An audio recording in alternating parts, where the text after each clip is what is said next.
I'm John Ellsworth, founder of Success Strategies Incorporated and the creator of the Success Strategies Advantage, and I appreciate you tuning in today. Today I want to talk to you about a task that I call dealing with the devil. And the devil in business, in my opinion, is uncertainty. And we all face it at some point in our business careers. Every business, not every year, but every once in a while, we face some uncertainty. I've done a lot of client decisions over the last 20 years, helped clients transition from one point to another, make valid decisions that really impacted their business, and for the most part in a very positive way. I want to share with you a recent conversation I had with a producer who just was frustrated. And he's in the dairy industry, and he was very frustrated, as so many dairy producers are after 3 or 4 years of low prices. And he said the following: there's just so much uncertainty. I just don't know whether to contract feed or not. Now, interestingly enough, his nutritionist and I had recommended that he move forward with some feed contracts. This was in last fall. It was 6 months ago, and ironically, at the same time, his banker was working on a loan renewal for him, his annual renewal, and had, at our request, had put in a request for additional cow money so that he could expand his herd and basically fill up his facility, which is normally always a smart thing to do. However, he then hit me with a comment that kind of threw me for a loop a little bit.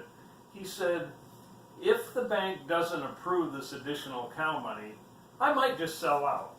And I thought, well, that's a very valid option if that's what you choose to do.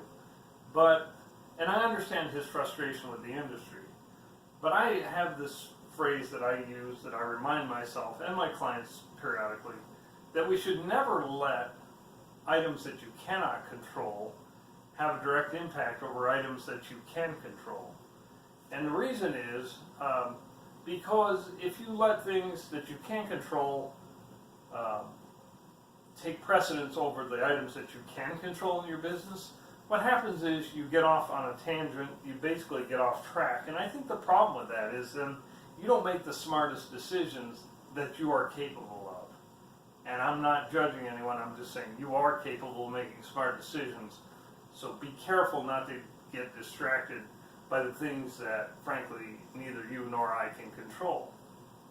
So I want to ask you a question. What issues are you facing currently in your business? There's this multiple step process I like to take people through, and the first step is this. You need to face reality. I think Jack Welch said it best and I'll do sort of a quasi quote here of him. He said, face reality as it is, not as it was, or as you wish it were, but rather as it really is. So face reality is the first step. I think we then need to take step number 2, which is study both the pluses and the minuses of all your alternatives. For example, in the story I was telling just a few minutes ago, the options were, do I contract feed or not? Well, the key here is that even if he had that producer decided to sell out, and he did not, he stayed in business, his loan renewal got approved, the additional cow money was there, he expanded the herd. Even if he had, if he decided to stay in business, which he actually did, he would be the beneficiary right now of better contract prices on commodities. If, however, he had decided to take the other route and say, the heck with it, I'm getting out of this business, he still, given the trends that we were seeing in commodity prices, and which have now come to fruition, he still would have been better off. And the reason is, he didn't need those contracts if he sold out. However, somebody might, and guess what, folks? He could have sold those contracts at a fairly nice margin or profit, if you will. So, the other thing is, besides facing reality and studying the pluses and minuses, as this client needed to do, of all the different alternatives available to him, I think we sometimes need to take a step back and ask ourselves, are there some other options that I've overlooked? Wow, that's interesting, because you never know until you really throw that question out to your team and bounce it around off each other a little bit. Are there other alternatives or other options that we haven't even considered? The key, of course, is to make the best possible decisions, and sometimes, perhaps I should say oftentimes, that's without perfect information being available to us. So, a couple points things I want to point out to you. Number one, nobody gets every decision correct. Nobody gets 100% score on this. I don't. Other experts in their various industries and the actual participants, the producers, they do not get them all right. Anybody that tells you they're getting 100% is probably being a little deceptive. Nobody gets them all right. But I'll bet you that if you work at this and you think through this multiple step process we just went through, facing reality as it really is, and then studying the various alternatives that are available to you, and considering whether or not there are possible other alternatives out there that we haven't even considered, I'll bet that you'll get more of them right than you think.